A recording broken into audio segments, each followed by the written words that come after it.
सुप्रभात छात्रों, कक्षा 10 वर्ष 2021-22 तकनीकी कक्षा में 10वीं के छात्रों का मैं यहाँ पर स्वागत करता हूँ।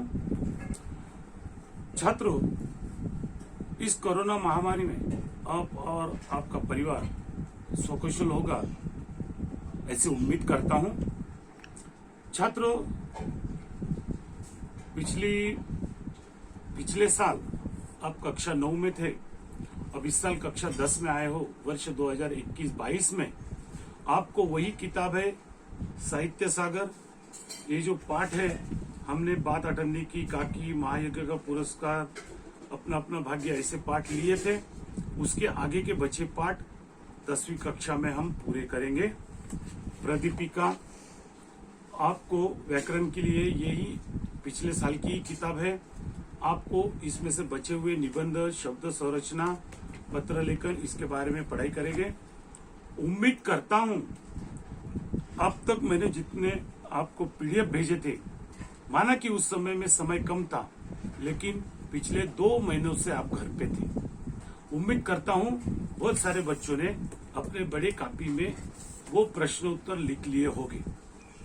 वो आपके भविष्य के लिए बहुत जरूरी है, क्योंकि रोज एक पन्ना लिखने से आपका हस्ताक्षर भी सुधरेगा, आपके लिखने की गति भी बढ़ेगी और आपको 10वीं में हिंदी में अच्छे अंक मिलेंगे।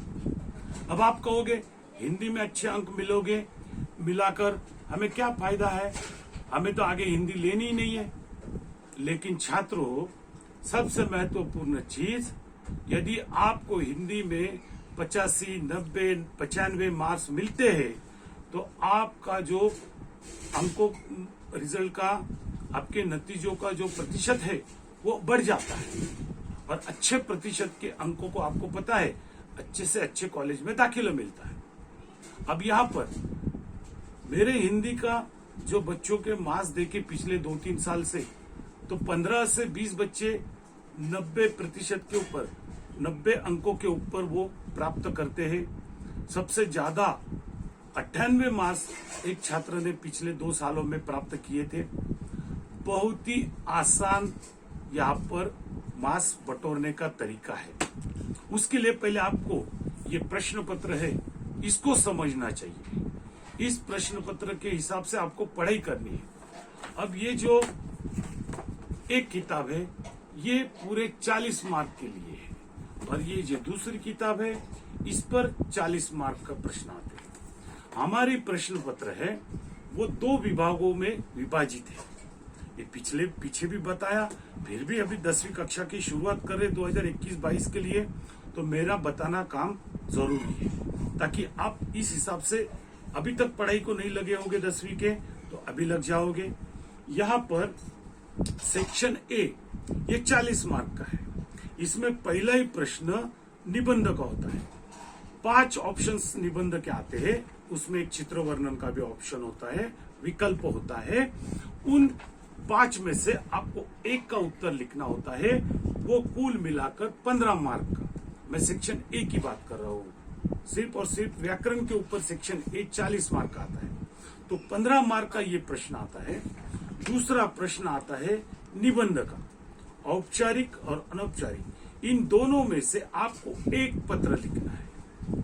उसके बाद प्रश्न तीसरा, बहुत ही आसान अपठित गद्यांश, लेकिन इसमें ध्यान ये रखना है, आपको गद्यांश पूरी तरह से पढ़ना है, समझना है, और फिर उसके बाद नीचे दिए गए प्रश्नों के उत्तर अपने शब्दों में, अपने विचारों से लिखने हैं। आपको गद्यांश में क्या समझना है, आपको पूरी के पूरी ऐसी की ऐसी पंक्ति उठाकर नहीं रखनी है। और आपको उत्तर लिखते समय आप तृतीय पुरुष लिख रहे हैं इस गद्यांश के बारे में, तो आप यदि कुछ किसी के बारे में होगा तो आपको लिखना है उन्होंने, उनके बारे में लिखना है। ऐसा नहीं लिखना है मैंने ऐसा किया, मैंने वैसा किया, उन्होंने वैसा किया। ठीक है, ये 10 मार्क का।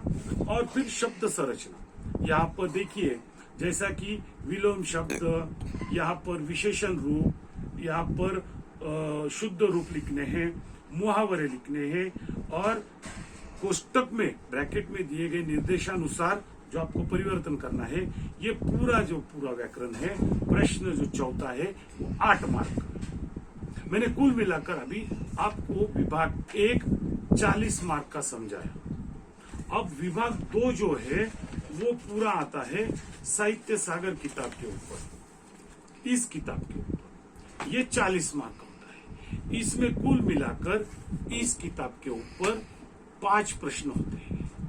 अब 5 में से आपको 4 लिखने होते हैं। फिर चाहे आप 3 गद्य विभाग से लिखो, 1 पद्य विभाग से लिखो, 3 पद्य विभाग से लिखो, 1 गद्य विभाग से, आपको कंपलसरी 1 गद्य विभाग से और 1 कविता से, पद्य विभाग से आपको लिखने हैं। उसके बाद आपको ये ध्यान में रखना है कि ये किताब में से, पाठ में से कोई भी पंक्ति में ऑप्शन में 4 प्रश्न आएंगे, और वो जो प्रश्न है, पहले 2 प्रश्न 2-2 मार्क्स के लिए, और दूसरे जो प्रश्न है 3-3 मार्क के लिए, ऐसे 10 मार्क के लिए 1 प्रश्न, तो 4 प्रश्न 40 मार्क के लिए सेक्शन बी में।